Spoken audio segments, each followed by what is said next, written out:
Cidade Afogada, Parte 1. O chamado das profundezas. A superfície do mar parecia tranquila demais para um local que, nos mapas náuticos antigos, era marcado com advertências. Zona interditada, risco geológico, anomalias magnéticas. Mas nada disso o impediu, ou impediu vocês de virem. A missão era científica, ao menos no papel. Você e a doutora Clara Reis, oceanógrafa e especialista em civilizações perdidas, embarcaram juntos naquela expedição financiada por uma universidade obscura do norte da Europa. As coordenadas vieram de um manuscrito recém-descoberto, atribuído a um navegador do século XVI. Ele falava sobre uma cidade submersa em pleno Atlântico Sul, com colunas negras de pedra esculpida e ruas feitas de material desconhecido. A localização, segundo ele, dançava sobre as ondas, mas nunca desaparecia. Ao mergulharem no batiscafo, o mundo de cima se apagou, pouco a pouco. A luz solar cedeu lugar a uma penumbra azul, que se tornava mais espessa e silenciosa a cada metro descido. Somente o som suave das bolhas e o zumbido do motor elétrico acompanhavam seus pensamentos. Clara olhava fixamente o sonar, que registrava formas retangulares e angulares no leito oceânico. Estruturas. A imagem não deixava dúvida. Estavam prestes a alcançar algo construído por mãos, ou por algo que teve mãos um dia. Quando enfim avistaram a cidade, a respiração prendeu-se a uma garganta. Era vasta. Um conjunto de estruturas cilíndricas e piramidais se estendia por vários hectares no fundo do mar, interligadas por passarelas cobertas de limo e estátuas de proporções desumanas. Os edifícios eram altos demais para uma civilização comum, feitos de uma pedra azul esverdeada que parecia absorver a luz do farol do batiscafo. "Estamos vendo isso?" Clara sussurrou pelo rádio. Isso não é natural." Você assentiu. Em seu peito o coração pulsava com uma excitação estranha, como se algo antigo reconhecesse a sua presença ali. Quando o batiscafo pousou sobre uma das plataformas planas da cidade, a luz revelou o que parecia ser uma grande entrada arqueada, parcialmente bloqueada por sedimentos. Acima dela, símbolos em espiral, com olhos, decoravam a fachada. "Vamos descer", disse Clara, sua voz decidida, mas tensa. "Temos 3 horas de autonomia." O traje de mergulho pesado aperta seus ombros, mas o mergulho é suave. A pressão ao redor do corpo é quase reconfortante, como o abraço de algo imenso e silencioso. Ao tocar o solo da cidade, seus pés afundam levemente na areia escura. As estátuas próximas têm feições que lembram vagamente o rosto humano, mas distorcidos, com múltiplos olhos, bocas nas laterais da cabeça e mãos com dedos demais. Clara acena e aponta para a entrada arqueada. Vocês se aproximam. O portal leva a um corredor de pedra, largo o suficiente para um caminhão passar. A escuridão ali dentro é absoluta, engolindo a luz das lanternas quase por completo. No entanto, as paredes começam a brilhar levemente, linhas e símbolos que acendem como brasa sobre luz artificial. "Isso está reagindo a nós", sussurra Clara. Você sente algo semelhante, uma vibração sob os pés, como se a cidade estivesse acordando. Não por tecnologia, mas por algo vivo.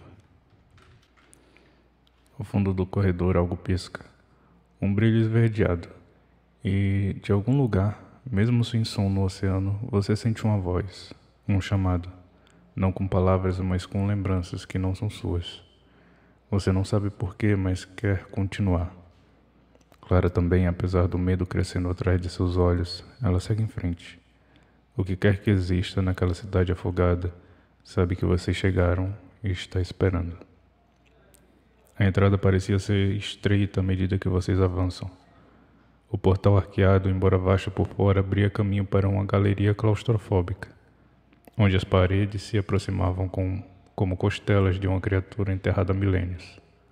As luzes presas aos ombros dos trajes de mergulho tremeluziam, não por falha técnica, mas como se a própria água vibrasse em resposta a uma presença invisível. O silêncio era total, e mesmo o som abafado das bolhas pareciam ter cessado. Foi Clara quem quebrou a quietude. "Sente isso?" como se algo nos observasse, mas de dentro. Você assentiu. As inscrições que brilhavam nas paredes pareciam pulsar, sincronizadas com o bater do seu coração, ou talvez com o de algo maior. À esquerda, a parede revelava um friso esculpido, figuras alongadas encapuzadas com olhos como pedras ovais. Realizavam algum tipo de cerimônia diante de uma criatura com tentáculos e asas dobradas, enterrada no círculo de colunas. Clara examinava o fascínio, mas havia um receio em sua voz. Essa linguagem é próxima do cuneiforme, mas há símbolos que eu já vi em manuscritos de culto. Isso não devia existir. Mais adiante, o corredor terminava em uma grande câmara circular. Vocês passaram por uma porta semicerrada coberta de crostas calcificadas. Dentro, a estrutura se alargava como uma praça afundada e havia degraus descendentes em espiral. E no centro, uma estátua colapsada. Ou ao menos parecia ser. Do que antes fosse um trono, uma figura de pedra jazia quebrada. A parte inferior do corpo ainda estava intacta. Garras em lugares de pés. Vestes esculpidas com símbolos ondulares. A parte superior, no entanto, estava despedaçada. E sob os escombros, uma abertura escancarava um túnel inclinado para as profundezas. Clara ajoelhou-se ao lado da estátua caída. Tocou os fragmentos. A pedra estava morna. Isso é impossível, ela murmurou. A geologia daqui, essas estruturas deviam estar frias como gelo. Você a ouviu engolir seco. Está vivo? Antes que pudesse responder, o chão tremeu sutilmente. Um som abafado reverberou pelas paredes. Não era um ruído mecânico, era orgânico, como um murmúrio vindo das pedras. E então vieram as vozes, fracas no início, como ecos trazidos de outros tempos, sem idioma claro, mas que se entranhavam na mente com suavidade venenosa. Uma lembrança de coisas que você nunca viveu. Eles chegaram, abriram, mais um ciclo. Clara tapou os ouvidos, mas não havia som real para bloquear. Elas estão me falando, ela murmurou, trêmula. Não é alucinação, não é telepatia, é como se as palavras estivessem em mim o tempo todo e agora eu me lembrasse. A luz de seus ombros oscilou. O brilho na sala enfraqueceu por um instante, e quando voltou, perceberam. As inscrições nas paredes não brilhavam mais, agora estavam abertas. Não era tinta, não era entalhe, eram fissuras, e delas algo parecia respirar. Vocês se entreolharam. Precisamos sair, você disse, firme, sentindo um instinto de tomar conta. Mas Clara não respondeu. Ela caminhava lentamente em direção à abertura no chão, como se atraída. Você alcançou, segurou seu braço. Clara, não. Ela se virou, olhos arregalados, mas com um estranho fascínio. E se for isso que esperavam? Uma chave? Um retorno? Eles me chamam. Eles sabem meu nome.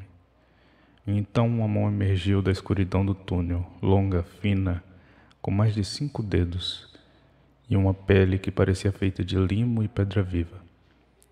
A mão não agarrou, apenas tocou a borda da abertura, como quem tateia o mundo pela primeira vez em milênios.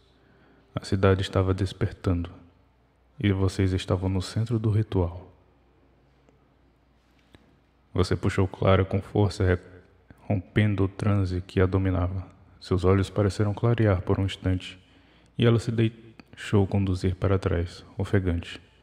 A mão, aquela criatura, recuou para a escuridão como se aguardasse o momento certo, sem pressa. Mas não desapareceu. Vocês sabiam. Ela ainda estava ali, sentindo, escutando, esperando.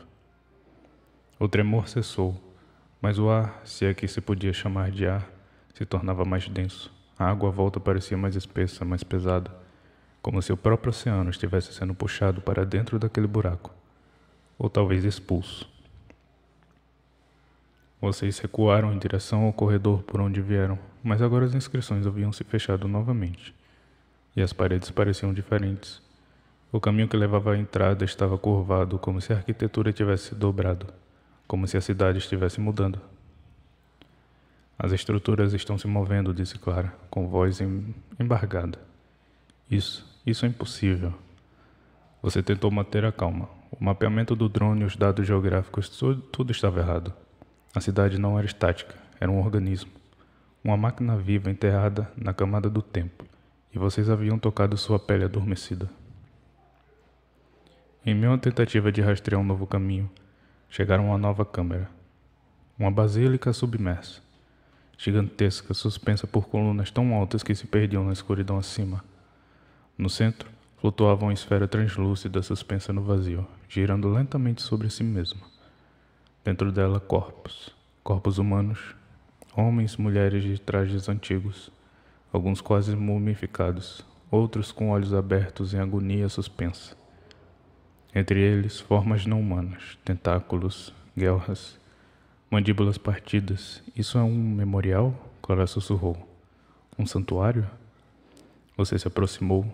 No pedestal da esfera havia símbolos mais recentes, esculpidos com mãos humanas. Um idioma conhecido, latim. Dormite non excitatus mundus obemutes set. Durmam, pois se despertarem o mundo silenciará. Eles sabiam, você disse. Já estiveram aqui, fizeram contato e selaram, completou Clara. Mas alguém abriu de novo. O som das vozes voltou, mais forte, mais próximo, não apenas um sussurro. Agora eram cânticos. Vocês se viraram. Por entre colunas, sombras moviam-se, humanas e não humanas. Traziam capas, armaduras cobertas de corais, olhos opacos como pérolas mortas. Algumas flutuavam sem nadar, outras caminhavam, apesar da ausência de chão. Liderando-as uma figura imensa. Seu corpo era recoberto por placas negras, como carapaças petrificadas. Tinha um rosto escondido sobre um elmo polido e liso, sem aberturas. E em suas costas ramificavam-se espinhos como antenas. Uma lança feita de osso de pedra estalava em sua mão. Clara se encolheu, e você puxou sua faca de mergulho, inútil, como uma agulha em um vendaval. Mas não houve ataque. A figura apenas apontou para vocês, e então para a esfera. Um julgamento. Clara se adiantou. Querem que vejamos? Que entremos? Você hesitou. Ela colocou a mão na superfície da esfera. Por um momento tudo estremeceu. Um grito, abafado e ancestral, reverberou no espaço. Um dos corpos dentro da esfera abriu os olhos. Clara cambaleou para trás. Eu vi. Eles foram enganados, sacrificados. Essa cidade é uma prisão. A figura encapuzada avançou um passo, e das sombras outras surgiram, cercando vocês. O som dos cânticos se intensificava, as colunas tremiam. Não havia saída, mas havia um caminho para dentro, para onde a cidade guardava. E agora, ela queria que vocês o vissem. O tempo perdeu sentido dentro daquela basílica submersa. O mar parecia ter parado, como se até ele temesse mover-se ali. As figuras encapuzadas cercavam vocês em um círculo ritualístico, entoando palavras cuja melodia parecia correr direto no crânio, mais sentido do que ouvida. Clara não falava mais, estava absorta, os olhos fixos na esfera translúcida que girava lentamente, revelando imagens confusas, memórias de uma civilização extinta, talvez, ou avisos projetados diretamente no subconsciente. Você tentava resistir à vertigem, ao chamado, mas era como estar à beira de um abismo que olhava de volta. Na figura central, o líder dos sentinelas ergueu a lança de osso. A água em volta se partiu como véu sendo rasgado, abrindo passagens para um corredor oculto que se estendia abaixo da esfera. Um caminho profundo em espiral, esculpido em pedra negra coberta de algas brilhantes e runas em constante mutação. Clara foi a primeira a avançar. Você hesitou, mas as sombras atrás não permitiam recuo. Desceram juntos. A luz diminuía a cada volta da espiral, mas não era escuridão comum. Era uma sombra viva que absorvia não apenas visão, mas a memória. Pensamentos se dissolviam como tinta em água. Seu nome, a data, a razão da expedição. Tudo parecia distante, como um sonho mal lembrado. No final da descida havia uma porta. feita de um material que parecia pedra e carne, pulsava como um coração enterrado na crosta do mundo, e diante dela 3 tronos vazios, um deles rachado, outro corroído e o terceiro intocado. Clara se ajoelhou diante deles como se tivesse sido tomada por um reconhecimento ancestral. Eles não eram reis, ela sussurrou. Eram guardiões. Os primeiros humanos? Talvez no início. Mas depois... Você olhou mais de perto. Nos degraus do altar havia objetos, máscaras, armas rudimentares, pergaminhos cobertos com sangue seco e ossos. Muitos ossos, pequenos demais para serem adultos, crianças, sacrifícios. A porta pulsava mais forte, sentindo sua presença, e então começou a se abrir. Um som horrível, como de carne sendo rasgada sob toneladas de pressão. Um ar irrespirável jorrou da fenda, mesmo ali embaixo, sob o mar. Era um vapor antigo, espesso, que parecia conter vozes, gritos comprimidos por milênios. Do outro lado havia um salão, enorme, vasto como uma cidade inteira, mas vivo. As paredes pulsavam como costelas gigantescas, torres erguiam-se como vértebras. No centro da coluna de luz negra se erguia até um teto invisível, girando em espiral, e dentro dela, algo se movia.